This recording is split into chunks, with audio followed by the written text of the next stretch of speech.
বিজেপিৰ সৈতে মিত্ৰতা নকৰে অসম গণ পৰিষদে। বিশেষকৈ আহি থকা ২৬ৰ বিধানসভা নিৰ্বাচনত বিজেপিৰ সৈতে মিত্ৰতা নকৰাৰ কথা ঘোষণা কৰিছে অসম গণ পৰিষদে। অৱশ্যে এটা সমষ্টিৰ ক্ষেত্ৰতহে এই সিদ্ধান্ত গ্ৰহণ কৰা হৈছে। বিশেষকৈ মাজুলীৰ জিলা অগপই এইবাৰ নিৰ্বাচনত বিজেপিৰ সৈতে মিত্ৰতা নকৰাৰ সিদ্ধান্ত গ্ৰহণ কৰিছে।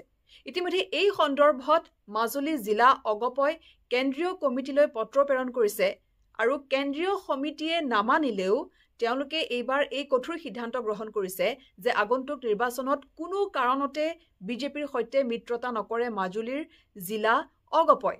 কথাটো এই কাৰণে যে বিগত 10 বছৰে বিজেপিৰ যিগৰাকী বিধায়ক ভুৱন গাম সেই ভুৱন গামে অগপক মাহিয়াৰ দৃষ্টিৰে চাই আহিছে আৰু সেইবাবেই তেওঁলোকে যেহেতু এইবাৰ আহিব লগা নিৰ্বাচনত কোনো কাৰণতে বিজেপিৰ সৈতে মিত্ৰতা নকৰাৰ সিদ্ধান্ত গ্ৰহণ কৰিছে।